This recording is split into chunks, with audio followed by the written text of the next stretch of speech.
Hello, you lovely lot. My name is Lou. As you can see, I'm a Manchester United fan. If you're looking at me thinking, I know that girl with purple hair and the glasses, you've possibly seen me on the Football Terrace.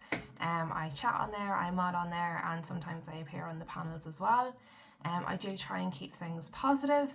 That's not always very easy when you're a Manchester United fan. But this is my very first video on my own channel, so let's see how this goes if anybody wants to listen to me. So basically the reason I've decided to start doing my own videos, if all goes well, is that I feel like initially fan channels were started where people could talk like fans and they can talk to other people who also talk like fans. But as obviously the industry's grown, as YouTube football has spread, as more people have become involved, it feels a little bit sanitized. It feels a little bit, in some cases, staged. It feels a little bit like it's emulating mainstream media rather than fans talking like fans. And people are so worried about being wrong. So I'm just giving you a heads up from the very beginning. I'm a fan. I'm going to act like a fan. I'm going to speak like a fan. I am almost definitely going to be a hypocrite. The rules for my club and the rules for your club are not going to be the same thing. So if that's not for you, that's totally cool. But that's exactly how it's going to be. So hopefully some of you will enjoy that.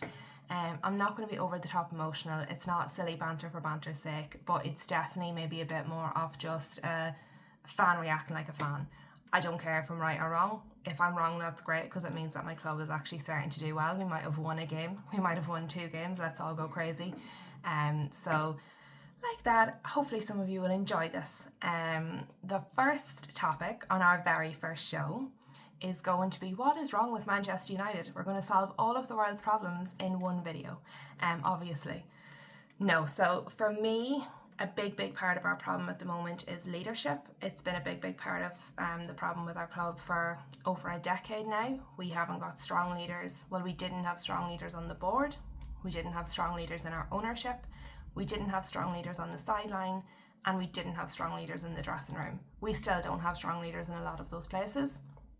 And so there may be a lot of offshoots off those, there may be a lot of things that feed into those problems, but for me that is the primary problem with Manchester United. You see it on the pitch, you see our players, they're looking at each other, what do I do, where do I go, they look lost, sometimes they look like they've never seen each other before. Oftentimes I see and I hear and I say, like, what are they doing on the training ground? They don't look like they're working together. A lot of people are starting to question Ruben Amorim's leadership skills. They're questioning someone who volunteers to quit their post on more than one occasion and what kind of leadership that can be providing to the players. Obviously, we have got a new board in place now, so we're probably in the wait and see stage with that. But primarily, when talking about leadership, the one I want to talk about today, I'm so sorry, Encanto, but it's Bruno, because on this channel we are going to talk about Bruno.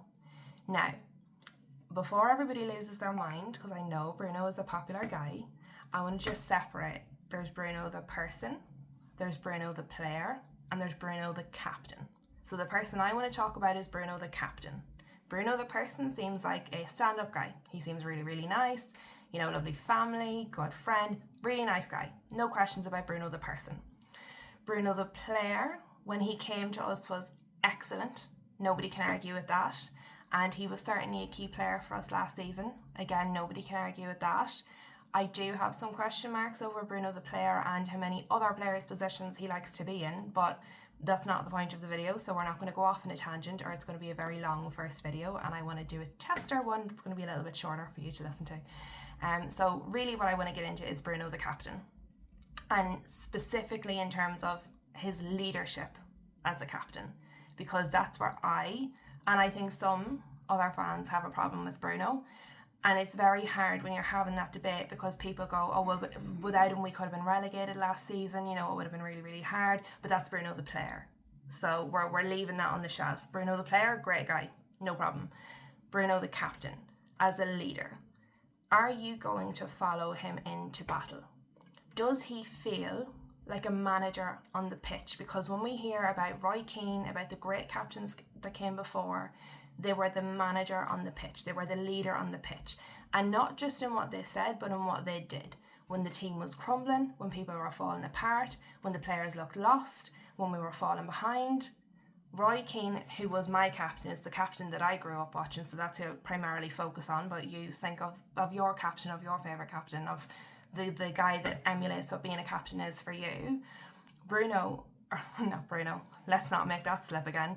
Roy Keane would grab the team by their ears, by their bootstraps, and he would pull them up with him. He would lead from the front. You would absolutely follow him into battle, and if he didn't, he would come and round you up. I don't see that in Bruno. So when the players look lost, when the players are learning a new system, when we're integrating new teammates, when the chips are down on the pitch, I don't feel that Bruno, as a captain, as a leader, charges and leads the way. I feel like his petulance irritates a lot of people, and if it irritates a lot of fans, there are certainly going to be referees that it irritates. And when it's supposed to be only the captain that deals with the referee, there may be calls that are going against us because referees find Bruno irritating. And look, that's a personal thing. That's, very, very subjective. But there are definitely going to be referees that feel that way. And it impacts then the rest of the team, because if you see your captain and he's getting frustrated and he's throwing his hands up and he's a bit whiny and he's blaming youth players for his mistakes when he's missing penalties that have literally cost us points, is that a leader? Is that someone you want leading the charge?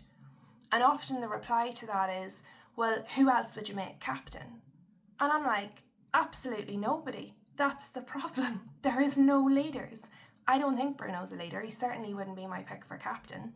But I don't think there's anybody else currently that I would replace him with, because they're either too new, too young, or not good enough. So there is no other captain that you would pick. So we've now cleared out that we've no leadership on our pitch whatsoever. Ruben Amorim, our manager, has threatened to quit twice already, as far as I know. Maybe it's more, but it's definitely at least 2.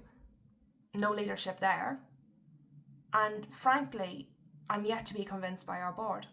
So I would suggest, while it's maybe not the entire problem, certainly a major part of the problem at Manchester United right now is our leadership throughout the organisation, throughout the team, throughout the club. So if we address leadership, if we get leaders in leadership positions, who knows what magic that might unlock going forward. So if you've enjoyed this video, please hit a like. Leave some comments, even if it's to argue with me, that's totally fine. Let me know if there's another topic you would like me to talk about, if there's a point I've made that you want me to talk about in more detail.